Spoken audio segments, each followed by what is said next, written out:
6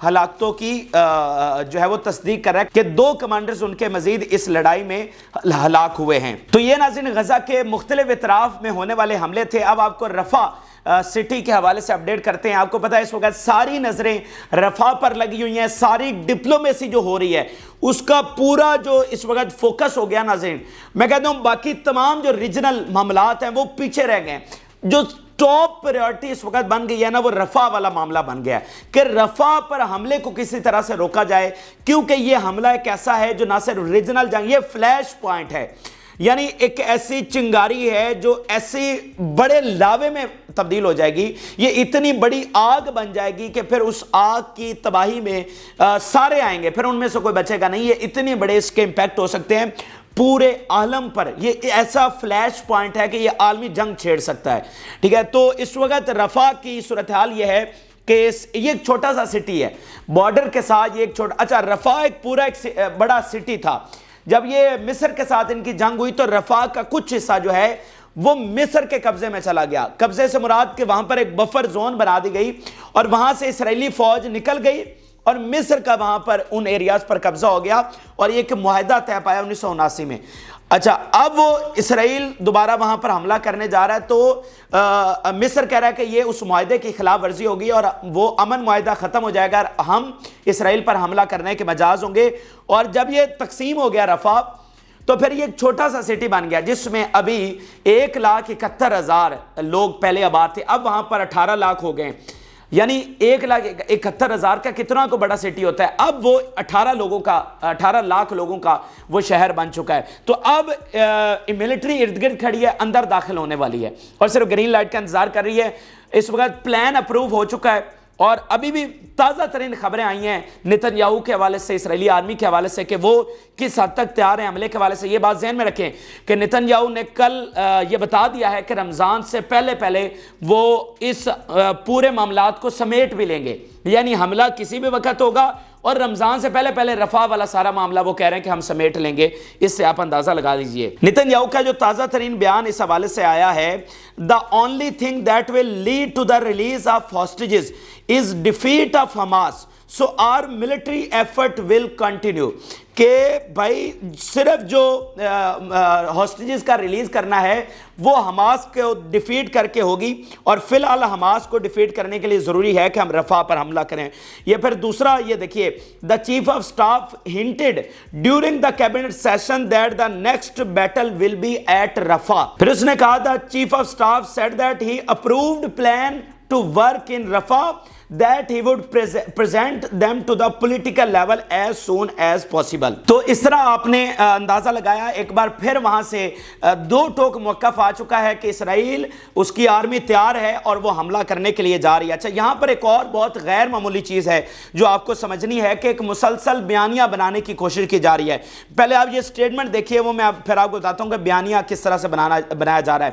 Israel claims it killed 2 senior Hamas military members in Rafah۔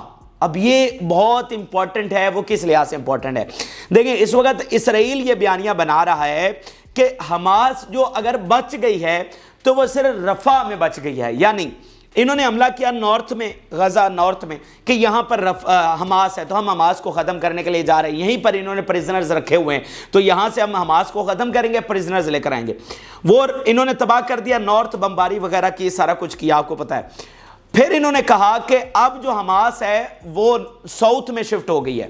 اچھا اسی درمیان جب نارتھ میں شروع کے 2 مہینے وہاں پر بمباری ہو رہی تھی تو ساتھ ساتھ یہ بھی کہہ رہے تھے کہ جو نارتھ کے لوگ ہیں وہ ساؤتھ میں شفٹ ہو جائیں، ساؤتھ سیف ہے اس لیے اب ساؤتھ میں چلے جائیں، ہماری جنگ صرف نارتھ تک ہے۔ پھر جب نارتھ تباہ کر دیا تو پھر کہا جی اب حماس اور پریزنر جو ہیں وہ ساؤتھ میں چلے گئے ہیں۔ اچھا پھر اسی بہانے پر ساؤتھ میں حملہ کر دیا۔ اچھا اب کہہ رہے ہیں کہ بھائی حماس اور ہمارے پریزنرز جو ہیں وہ رفح میں اب چلے گئے ہیں، تو اب رفح پر اب یہ کہہ رہے ہیں نا کہ ہم نے 2 سینئر ملٹری ممبر مار دیے رفح میں، ٹھیک ہے، تو اب جو پوری حماس ہے وہ رفح میں بچ گئی ہے جتنی بھی بچی ہے، تو اس لیے اب رفح پر ہمارا حملہ کرنا ضروری ہے، کیونکہ ہاسٹیجز کو واپس لانے کے لیے حماس کو خاتمہ ضروری ہے، اور حماس اس وقت کہاں پر ہے؟ صرف رفح میں۔ تو پیچھے جو میں نے آپ کے سامنے حملے رکھے ہیں، جو ان کے کمانڈرز ہلاک ہوئے ہیں، یہ وہ کہاں پر ہوئے ہیں؟ یعنی پورے نارتھ سے لے کر ساؤتھ میں ہر ایکسس پر حماس موجود ہے، اس کی پریزنس وہاں پر ہے۔ سی آئی اے اس کو کوٹ کر چکی ہے، امریکی میڈیا بتا چکا ہے کہ مزاحمتی تحریک کی ٹنلز بھی قائم ہیں، ان کی پریزنس بھی ہے، ان کو ڈیفیٹ بھی نہیں ہوئی۔ تو مزاحمتی تحریک تو پورے غزہ میں موجود ہے، تو پھر وہ صرف رفح میں کیسے رہ گئی؟ تو بات یہ ہے کہ آپ کا بنیادی مقصد یہ تھا کہ یہاں پر نسل کشی کرنی، زیادہ سے زیادہ فلسطینیوں کو شہید کر دینا، جو بچ جائیں ان کو مصر میں نکال دینا۔ تو اب وہ بیچارے سارے رفح پر جمع ہو گئے ہیں، جہاں پر ان کو ایک تھوڑی سی سیف پلیس مل گئی ہے۔ تو اب جو ہے وہ پلان کا بالکل آخری پوائنٹ آ چکا ہے، آخری سٹاپ اب آ گیا ہے۔ تو یہاں سے اب انہوں نے آگے جو ہے وہ بمباری کر کے ان کو مصر میں دھکیلنا ہے، تو اس کے لیے بیسیکلی جواز تلاش کر رہے ہیں۔ جی اب تو حماس صرف رفح میں رہ گئی ہے، مطلب یہ کتنی مضحکہ خیز بات ہے۔ تو یہ ساری ان کی شیطانی پلان اور ان کے شیطانی ارادے بتاتے ہیں کہ یہ رکنے والے نہیں ہیں، یہ ہر صورت میں یہ کام کریں گے، اور وہ اتنا تباہ کن ہوگا ناظرین، میں بار بار آپ کو کہہ رہا ہوں، وہ اتنا تباہ کن ہوگا، اس سے اتنا بڑا لاوا پھٹے گا کہ پھر پوری جو مڈل ایسٹ ہے اور پھر اس کے بعد عالم ہے وہ اس تباہی کے نتیجے میں اس کے لپیٹ میں آئے گا۔ اچھا پھر ناظرین اس کا مزاحمتی تحریک نے کیسے کاؤنٹر کیا ہے؟ مزاحمتی تحریک نے بڑا امپورٹنٹ بیان جاری کیا، انہوں نے کہا ہے کہ پاسٹ 96 آورز میں، پچھلے جو 96 گھنٹے ہیں، اس میں اسرائیل کی جو بمباری ہوئی ہے اس نے 2 ہاسٹیجز کو مارا ہے اور 8 کو زخمی کر دیا، یعنی جو ان کے اسرائیلی پریزنرز ہیں اس کو انہوں نے، ان کی بمباری سے وہ مارے گئے۔ انہوں نے کہا ہم نے 2 سینئر حماس لیڈر مارے، انہوں نے کہا کہ ان کے 2 پریزنر مارے گئے اور 8 زخمی ہیں۔ اچھا اس سے کیا ہو رہا ہے کہ جب یہاں سے خبر جاتی ہے کہ بھائی ان اسرائیل ہی کی بمباری میں، آپ ذرا دیکھیں نا، کمپیریزن کریں کہ اسرائیل کہہ رہا ہے کہ ہمارا صرف ایک مقصد ہے ہاسٹیجز کو واپس لانا، اور وہ کیسے آئے گا؟ ملٹری پریشر کے ذریعے، جنگ کے ذریعے ہم واپس لے کر آئیں گے۔ لیکن جب یہاں سے خبر جاتی ہے کہ ان کی بمباری میں وہی لوگ مارے گئے، ان کے اپنے پریزنر مارے گئے جس کی بنیاد پر یہ جنگ لڑی جا رہی ہے، تو جو تل اویو میں ہو رہا ہے، جو اسرائیل میں ہو رہا ہے، وہ پریشر اور بڑھتا ہے۔ کل کیا ہوا کہ تل اویو میں روڈز بند کیے گئے، جھڑپیں ہوئی فیملیز کی، اور جو وہاں پر پروٹیسٹ کر رہے ہیں اس کو گرفتار کیا پولیس نے۔ ماحول کل سے وہاں پر زیادہ خراب ہے، ہنگاموں کی صورتحال وہاں پر زیادہ پیدا ہو گئی ہے، بہت سارے انہوں نے روڈ بند کر دیے ہیں، مطلب آمنے سامنے لڑائی ایک طرح سے شروع ہو گئی ہے پولیس کے ساتھ۔ تو اب اس خبر کے بعد اور جو پہلے سے خراب صورتحال تھی وہ اور بڑھ گئی ہے کہ انہوں نے بمباری میں کو 20-22 اپنے مار دیے، تو وہ وہاں پر مطلب امریکہ سے بھی پھر آتا ہے، یورپ سے بھی، اندر سے بھی میڈیا بھی کہتا ہے کہ بھائی یہ کون سا ہدف ہے جس کو پورا کریں؟ مطلب تم اگر اور مہینہ جنگ چلتی ہے تو کوئی ایک پریزنر بھی نہیں بچے گا، کوئی ایک پریزنر بھی نہیں بچے گا جس طرح سے تم اپنے لوگوں کو مار رہے ہو، ٹھیک ہے؟ تو مزاحمتی تحریک پوری طرح سے فوجی محاذ پر بھی اور بیانیے کے محاذ پر پوری طرح سے لڑ رہی ہے۔ اچھا ناظرین اگلی خبر بھی بڑی امپورٹنٹ خبر ہے کہ اس پوری صورتحال میں جبکہ یہ اتنی بڑی جنگ بن چکی ہے کہ اس کے امپیکٹ پوری دنیا پر آنے والے ہیں، تو سی آئی اے کے ڈائریکٹر ولیم برنز جو ہیں وہ اس وقت مڈل ایسٹ پہنچے ہیں ہنگامی طور پر، اور بتایا یہ جا رہا ہے کہ وہ دوبارہ سے انہوں نے نیگوسیشن شروع کر دیے ہیں، وہ ایجپٹ میں بھی گئے ہیں، پھر قطر، سعودی عرب، یہ وہ تمام جو جارڈن جو ملک ہیں ان کا وہ دورہ کر رہے ہیں، دوبارہ سے نیگوسیشنز وہاں پر سٹارٹ کر دیے گئے ہیں، تمام جو فریقین ہیں ان کے ساتھ میٹنگز ہو رہی ہیں، موساد کے ساتھ ہو رہی ہیں، تو ایک بار پھر یہ جو رفح پر ہونے جا رہا ہے اس کو روکنے کی کوشش کی جا رہی ہے۔ ٹھیک ہے یہ مذاکرات تو ہو رہے ہیں، لیکن اب جو ہے نا وہ میں نے آپ کہا تھا نا کہ وہ آخری کوشش تھی، جو لاسٹ مذاکرات جو پیرس اکارڈ ہوا ہے، دیکھیں نا اس میں ایک باقاعدہ معاہدہ لکھ لیا گیا جس پر اسرائیل نے ایگری کر لیا، اور جب حتمی ٹائم آیا اس پر دستخط کرنے کا، یعنی اسرائیل کی مشاورت سے، اسرائیل کی موجودگی سے وہ معاہدہ تیار ہوا۔ اب دیکھیں نا کہ پیرس اکارڈ میں حماس تو تھی نہیں، پیرس اکارڈ میں کون تھا؟ موساد تھی، شین بیت جو ان کی دوسری ایجنسی، سی آئی اے وہاں پر تھی، فرانس تھا، ایجپٹ تھا اور قطر تھا، یہ 4-5 پلیئرز تھے وہاں پر، تو حماس تو وہاں پر تھی نہیں۔ تو جو بھی معاہدہ تیار ہوا وہ ان کی مشاورت سے ہوا، وہ لکھا گیا، ٹھیک ہے؟ پھر حماس نے اس پر ایگری بھی کر لیا، جو ان کے لیے سرپرائزنگ تھا، ان کو لگا کہ حماس اس پر ایگری نہیں کرے گی۔ اچھا پھر جب حتمی ٹائم آیا تو خود وہاں سے مکر گئے، تو وہ ایک آخری کوشش تھی جس میں چائنا رشیا کو بھی آن بورڈ لیا گیا, ترکی کو بھی, ایران کو بھی, پورے مڈل ایسٹ کو. تو اگر وہ اتنا ہائی لیول والا معاہدہ, سب کے کنسنسس والا معاہدہ کامیاب نہیں ہو سکا, تو یہ اب معاہدے کچھ نہیں کرنے والے. پیچھے جو بیانات ہم نے نتن یاہو کو دیکھے ہیں وہ تو تیار, ان کی آرمی تیار کھڑی ہے, وہ کہہ رہے ہیں کہ ہم کسی بھی وقت حملہ کر کے رمضان سے پہلے ختم کر دیں گے سب کو.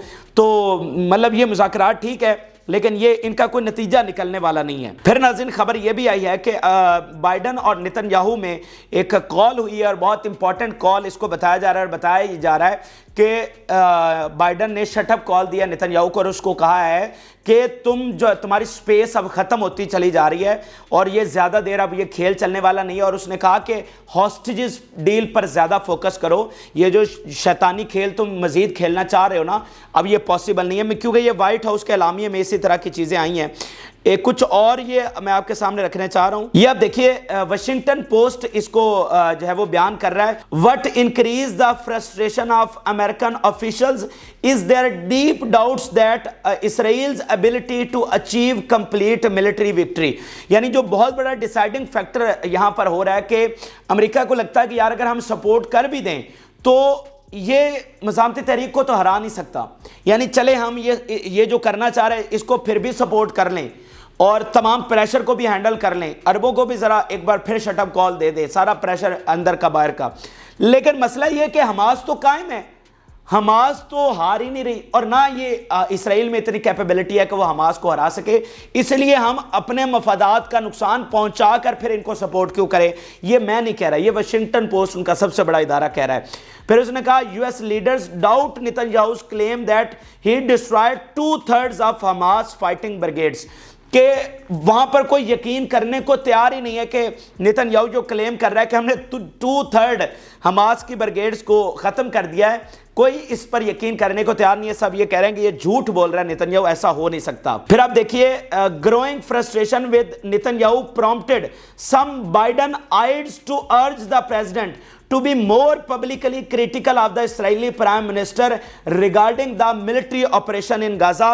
کہ جو بائیڈن کے ساتھی ہیں, جو باقی سینیٹرز ہیں اور ساتھی, انہوں نے کہا ہے بائیڈن کو کہ اب وقت آ گیا ہے کہ کھل کر پبلکلی سخت ترین پوزیشن لی جائے, جو ہے نا اگلا جو سٹیپ ہے اب اس کا وقت آ گیا ہے کہ سٹرونگ ترین پوزیشن لینی پڑے گی, وگرنہ معاملات حل نہیں ہوں گے. پھر ناظرین اس میں اب نتن یاہو کی ہٹ درمی آگے سے دیکھیے. نتن یاہو کہہ رہا ہے I have not spoken with Biden since his statements about Israel's military response being exaggerated. یہ جو بائیڈن نے پچھلا بیان دیا تھا کہ جو رسپانس دیا گیا اسرائیل کی جانب سے وہ ایگزیجریٹڈ تھا, وہ اس نے لمٹ کراس کر دیا 7 اکتوبر کا جو اس نے رسپانس دیا ہے.